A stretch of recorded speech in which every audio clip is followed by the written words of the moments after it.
राम राम दोस्तों, मेरी माताएं बहनें, आप सभी के ऊपर बाबा नीम करोली जी की अपार कृपा होगी। इसी मंगल कामना के साथ मैं बाबा नीम करोली जी की शरण में आपके लिए अर्जी लगाता हूँ। मेरे बाबा, जो भी मेरा भाई बहन आपकी महिमा को आपकी शरण में बैठकर ये आपकी धार्मिक जो महिमा है इन्हें सुनेगा, उसके सारे संकट दूर करो बाबा, उनके सारे कष्ट हरो। जय बाबा नीम करोली महाराज की।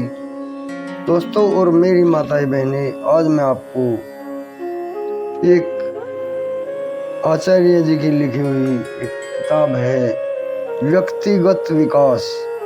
इसमें व्यक्ति के विकास के बारे में जन्म से लेकर और मृत्यु तक की सभी एक एक बात उन्होंने बहुत ही हृदय से और अपने शास्त्रों से, हमारे शास्त्रों से अध्ययन करके लिखी है।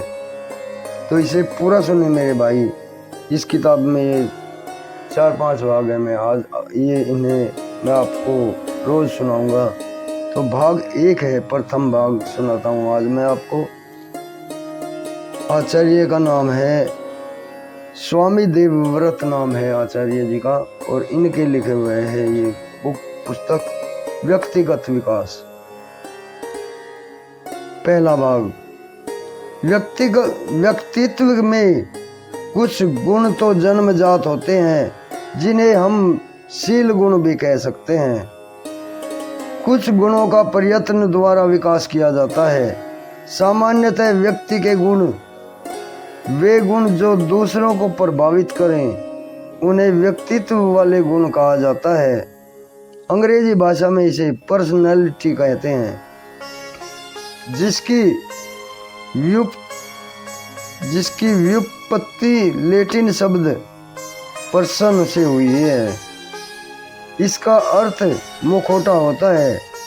जैसे किसी नाटक या रामलीलाओं में पात्र वानर, राक्षस, रावण अथवा विभिन्न पशुओं का अभिनय करने वाले मुख पर मुखौटा लगाकर जनता को प्रभावित करते हैं, वैसे ही अपने व्यवहार, बातचीत, वेशभूषा, रंग रूप आदि गुणों से दूसरों को जितना अधिक प्रभावित किया जा सके, उसका व्यक्तित्व उतना ही अच्छा माना जाता है। व्यक्तित्व के विकास में शारीरिक, मानसिक, सामाजिक, आध्यात्मिक आदि सभी का समावेश होता है। मनोवैज्ञानिक दृष्टि से व्यक्तित्व का संबंध वंशानुक्रम तथा वातावरण दोनों से है। व्यक्तित्व को हम किसी व्यक्ति के चरित्र से अलग नहीं कर सकते, इसलिए हमारे यहाँ चरित्र का बहुत महत्व रहा है।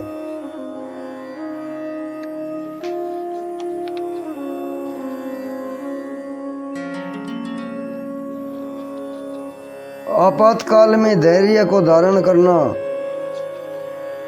उच्च पद पर अन्य सामर्थ्य होने पर भी अक्षमा का भाव, सभा में वाणी के चातुर्य, युद्ध में पराक्रम, यश में रुचि, वेदादि का स्वाध्याय, ये गुण महापुरुषों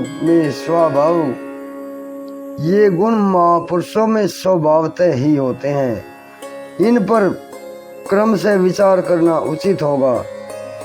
धैर्य धारा के प्रतिकूल होने अथवा नौका को किसी भंवर में फंस जाने पर ही नाविक के धैर्य की परीक्षा होती है। विकार का अवसर उपस्थित होने पर भी जिनका चित्त विचलित नहीं होता, वे ही धीर पुरुष होते हैं। जिनका संकल्प सुदृढ़ है, वही प्रबल झंझावत का सामना करते हैं। सामान्यतः लोग ऐसे अवसरों पर अपना धैर्य छोड़ बैठते हैं। उनकी गणना तिनकों के समान की जाती है, जो तूफान से डटकर मुकाबला करते हैं और किसी भी प्रलोभन के सामने नतमस्तक हो जाते हैं। जो तूफान को डटकर मुकाबला करते हैं और किसी भी प्रलोभन के सामने नतमस्तक नहीं होते, संसार में उनका ही नाम अमर होता है। अक्षमा उसे कहते हैं जब अपमान या हानि किसी के द्वारा किया गया हो और उसे अक्षमा कर दिया जाए। अक्षमा वीरों का आभूषण है। कायर पुरुष की अक्षमा उसकी मजबूरी है। याद रखो, कोई विषधर सर्प किसी को नहीं काटे तो उसकी अक्षमा कोई विषधर सर्प किसी को नहीं काटे तो उसकी अक्षमा समझ में आती है। जिस सर्प के विष के दांत नहीं हो अथवा उसमें विष की ग्रंथियां ही नहीं रहे, यदि ऐसा सर्प किसी को नहीं काटता तो उसकी अक्षमा का कोई महत्व नहीं है। सुकरात, ईसा मसीह, महर्षि दयानंद आदि की गणना ऐसे ही पुरुषों में की जाती है जिन्होंने अपने प्राण लेने और विष पिलाने वालों को भी अक्षमा कर दिया। बोलते तो सभी हैं, परंतु कुछ व्यक्तियों में जन्मजात बोलने का गुण होता है। कोयल के समान मधुर, सारगर्भिता और जनता के हित में दिया गया भाषण सबको अपनी ओर आकर्षित कर लेता है। तुम मुझे खून दो, मैं तुम्हें आज़ादी दूंगा। नेताजी सुभाष चंद्र बोस के ये शब्द सुनकर हजारों युवक युवतियां उनकी सेना में भर्ती हो गए थे। माताओं ने अपने गले के आभूषण उतारकर उन्हें दे दिए थे। देश हित में दान कर दिया था। जय जवान जय किसान का उद्घोष करने वाले उस समय के प्रधानमंत्री श्री लाल बहादुर शास्त्री ने केवल 18 मास में वह कार्य कर दिखाया था जो पंडित जवाहरलाल नेहरू 18 वर्ष में नहीं कर सके। यहाँ यह बता देना आवश्यक है, जिनकी कथनी और करनी एक जैसी होती है उसके शब्द का ही प्रभाव जनता पर पड़ता है। केवल लच्छेदार भाषा लोगों को प्रभावित नहीं कर पाती, हृदय से निकले शब्द ही लोगों के हृदयों को आंदोलित करते हैं।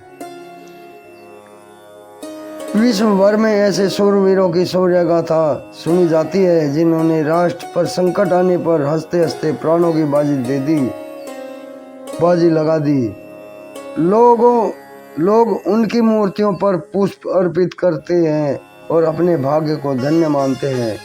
आज युद्ध का दृश्य बदल गया है। जनता पर होने वाले अत्याचार, अन्याय और शोषण के विरुद्ध आवाज उठाने वाले, आतताई को चुनौती देने वाले जननायक भी किसी प्राचीन शूरवीर योद्धा से कम नहीं है। लोग उनके आह्वान पर सर्वस्व त्याग करने को सन्नद्ध हो जाते हैं। अधिकांश में ये गुण जन्मजात ही होते हैं। इनके अभाव में कई बार जनता का नेतृत्व करने वाले अपने उद्देश्य से भटक भी जाते हैं। यश की इच्छा, जिसके गुण गौरव की गाथा का गान लोग मुक्त कंठ से करें, ऐसा व्यक्ति सचमुच में ही सौभाग्यशाली है। मान ही महापुरुषों का धन है। अपनी आन बान शान में वे अपने जीवन की आहुति भी हंसते हंसते दे देते हैं। महाराणा प्रताप छत्रपति शिवाजी का नाम सुनकर आज भी आर्य जाति का सीना तन जाता है। देश के लिए बलिदान होने वाले पंडित राम प्रसाद बिस्मिल, चंद्रशेखर आजाद, अमर शहीद भगत सिंह आज भी अमर है। जीवन को उन्नत करने वाले ग्रंथ, वेद, शास्त्र, दर्शन, उपनिषद, गीतादि का स्वाध्याय, आध्यात्मिक ग्रंथों का स्वाध्याय आत्मिक शांति को देने वाला है। कुछ लोगों में इसे करने की रुचि देखी जाती है तथा कुछ अभ्यास द्वारा इसका विकास कर लेते हैं। जैसा कि पहले कहा जा चुका है, उपरोक्त गुण कुछ व्यक्तियों के जन्मजात ही होते हैं और कुछ लोग पुरुषार्थ द्वारा इनको प्राप्त कर लेते हैं। जिनमें जन्म से ये गुण होते हैं उन्होंने पूर्व जन्मों में इनके लिए पुरुषार्थ किया था, यह मानना चाहिए। अच्छे व्यक्तित्व के लिए इनका होना बहुत ही आवश्यक है। इनके अतिरिक्त समुन्नत कदकाठी, दृढ़ संकल्प, उदार हृदय, नेतृत्व की योग्यता, सामाजिकता, संयम आदि अनेक गुण व्यक्ति के व्यक्तित्व को निखार देते हैं। दोस्तों और मेरी माताएं बहनें, कल मैं आपको इसका व्यक्तित्व का विकास करने वाले गुण का वर्णन करूंगा। अभी आज्ञा लेता हूँ। इसे वीडियो को आगे भी शेयर करें। ये हमारे शास्त्रों की वाणी है जो इकट्ठी कर करके, उनकी सामग्री इकट्ठी करके स्वामी देवव्रत जी ने इसे एक महान ज्ञान के रूप में हमें हमारे सामने प्रकट किया है। अभी आज्ञा लेता हूँ। जय बाबा नीम करोली महाराज जी की। बाबा नीम करोली जी आपके सारे संकट दूर करेंगे, इसी मंगल कामना के साथ। जय श्री राम।